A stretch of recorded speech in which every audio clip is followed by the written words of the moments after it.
पूरे बक्सर जिला के सभी लोग जानते हैं, ये दोनों गैंग काफी चर्चित रहा है। वर्ष 2011 में 7-8 मर्डर्स ये दोनों इकट्ठे मिलके किए थे। कब तक बिहार पुलिस उसे एक चुनौती के रूप में लिया है, क्योंकि वो पेशेवर अपराधी है। कार्रवाई हम लोग और संकल्प लेके करेंगे। उनसे जो भी जुड़े हुए लोग हैं बिहार में, जो अपराधी छवि के हैं, उन पर कार्रवाई करेंगे। पारस हॉस्पिटल हत्याकांड में अब प्रशासन के ऊपर जब दबाव बढ़ता हुआ नजर आया है, तब एडीजी का बड़ा बयान सामने आ रहा है। नमस्कार, मैं फलक सिंह और आप सभी का स्वागत हो चुका है हमारे चैनल सच टॉक पे। जिस तरीके से चंदन मिश्रा की हत्या की गई, पारस अस्पताल में घुस करके, शहर का सबसे नामी अस्पताल में घुस करके हत्या हुई है, उसके बाद खुलेआम अपराधी पिस्टल लहराते हुए फरार हो जाते हैं।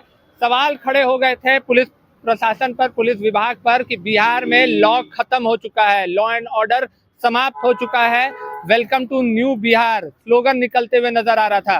पर अब जाकर के एडीजी कुंदन कृष्णन ने बड़ा खुलासा किया है, साफ तौर पे कहा है कि शेरू सिंह इस हत्या के पीछे है। जी हाँ, शेरू सिंह वही इंसान है जो चंदन मिश्रा और शेरू सिंह की जो जोड़ी है मिलकर के कई अपराध को अंजाम दे चुकी है। पर पिछले कुछ वर्षों से इन दोनों के बीच में मतभेद आया था, और जिसके कारण शेरू सिंह चंदन मिश्रा के खून का प्यासा हो गया था, और लगातार ये विवाद बढ़ता हुआ चला जा रहा था, और जिसका नतीजा था कि शेरू सिंह ने चंदन मिश्रा की हत्या करवा दी। और आपको बताते चले कि शेरू सिंह अभी पश्चिम बंगाल के पुरुलिया जेल में बंद है, और वहां पर भी अब एडीजी का सवाल उठ गया है कि लगातार पूछताछ भी चल रही है, और जो दोषी है, जो शूटर शेरू सिंह ने भेजे थे, वो भी जल्द से जल्द कानून के गिरफ्त में होंगे।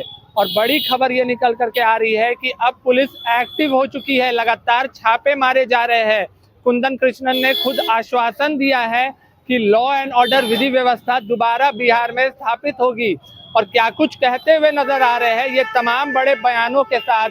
और इस हत्या में और कौन कौन शामिल है, क्या कुछ बड़ा खुलासा हो सकता है, क्योंकि सामने ये भी आ रहा है कि पारस अस्पताल के कोई ना कोई अंदरूनी लोग शामिल है, तभी इतनी बड़ी हत्या को, इतना बड़ा दुस्साहस को अंजाम दिया गया। ये तमाम चीजों पर कुंदन कृष्णन क्या कुछ कहते हुए नजर आ रहे हैं, हम उनके बयानों के साथ आपको छोड़े चल रहे हैं। ये तो पूरे बक्सर जिला के सभी लोग जानते हैं, ये दोनों गैंग काफी चर्चित रहा है। वर्ष 2011 में 7-8 मर्डर्स ये दोनों इकट्ठे मिलके किए थे। उसी एक हत्या के कांड, केसरी जी के हत्या के कांड में वर्ष 2017 में इसकी आजीवन मौत की सजा सुनाया गया था निचला कोर्ट के द्वारा, डिस्ट्रिक्ट कोर्ट के द्वारा। हाई कोर्ट ने उसे आजीवन कारावास करार दिया था। शेरू सिंह इस बीच में जेल से भागा भी था। सीमावर्ती एक जिला है नेपाल से, वहां से पकड़ा के वापस आया था। तब से वो आरा और बक्सर जेल में रहा है। हम लोग ट्रांसफर करते रहे हैं अनंतर जेल में, क्योंकि वो पेशेवर अपराधी है। वर्तमान में पुरुलिया जेल में है। उसका पदचिन्ह तनिष्क, जो आरा में मार्च महीने में लूट हुई थी, तनिष्क में डायरेक्ट कनेक्शंस मिला था, उसे रिमांड भी किया गया था। उनके परिजन का यह भी आरोप था कि बिहार पुलिस उसे रिमांड करके हत्या करने चाहती है। वर्तमान में वो पुरुलिया जेल में है।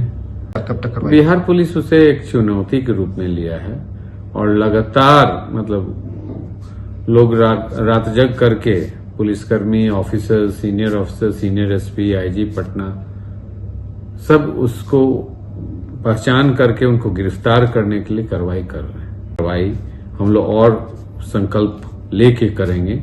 उनसे जो भी जुड़े हुए लोग हैं बिहार में, जो अपराधी छवि के हैं, उन पर कार्रवाई होगी। शूटर्स की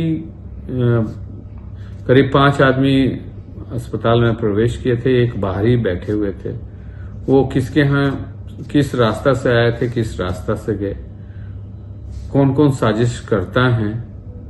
शूटर्स में से हम बोल सकते हैं कि शीघ्र ही आपको नजर आएगा, जिसकी पहचान हुई है उस पर कार्रवाई हो जाएगी। अटैचमेंट ऑफ प्रॉपर्टी के लिए हम लोग मूव कर रहे हैं लगातार।